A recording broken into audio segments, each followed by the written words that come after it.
Duracharasamani. This significant name translates to she who destroys evil practices.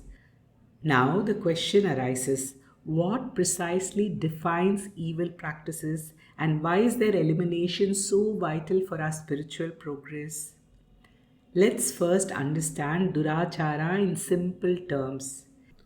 These evil practices are actions that spring directly from our negative inner tendencies, such as kama, desire, krodha, anger, lobha, greed, moha, delusion, madha, pride, and matsaryam, envy.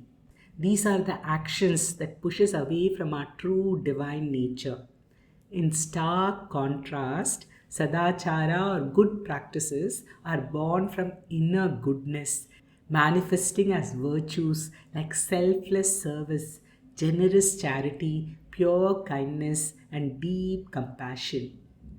Why is sadachara so vital? We have consistently learned that our identification with the physical body is a primary source of sorrow and the very root of ignorance. Yet, here's the paradox. This same body and mind are also the most potent instruments we possess to overcome that ignorance and attain liberation. When we consciously use our physical body and mental faculties to cultivate goodness and systematically eliminate negative tendencies, our lives transform into a powerful pathway for spiritual freedom. By engaging in sadachara, we truly utilize this invaluable human birth for the ultimate pursuit of moksha or liberation. Let's now understand the true meaning of achara. Often, achara is simply interpreted as customs, rituals, or traditions. However, our scriptures offer a more expansive and universal definition. According to our ancient texts, every human being incurs a significant debt to five essential entities. First, to the Devas or gods for granting us this incredibly rare and precious human birth. As scriptures proclaim, Jantunam Narajanma Durlabam. Among living beings, human birth is extremely rare.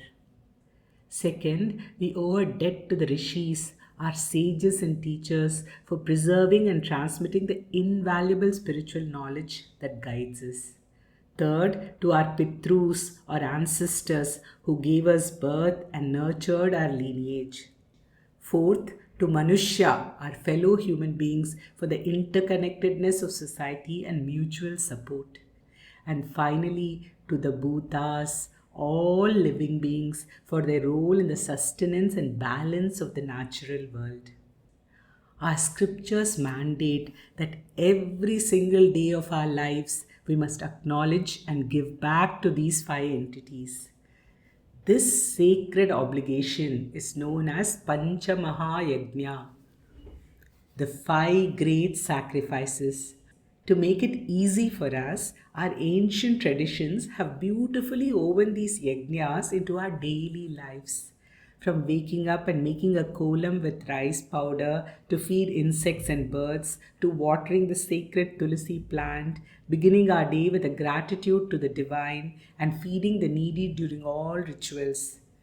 These acts are pure sadachara, ensuring that we give back to the ecosystem that sustains us.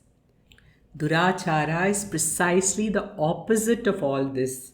It is defined as actively engage in actions we are not supposed to do, known as avihitam, and crucially failing to perform the actions we are mandated to do, which is vihitam. This includes neglecting Panchamahayajnas, harming fellow human beings, destroying nature, forgetting to be grateful for all our blessings, ill-treating parents and elders, or neglecting learning and education. All these fall under the category of Durachara. The importance of this is beautifully emphasized in the Palastuti of Vishnu Sahasranamam.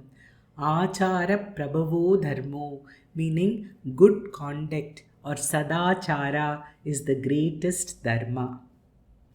Ultimately, Sadachara enables us to shed the doshas and negative tendencies that keep us bound in ignorance. And this is where the goddess Lalita Tripura Sundari, as Duracharasamani, the destroyer of bad practices, becomes our ultimate guide.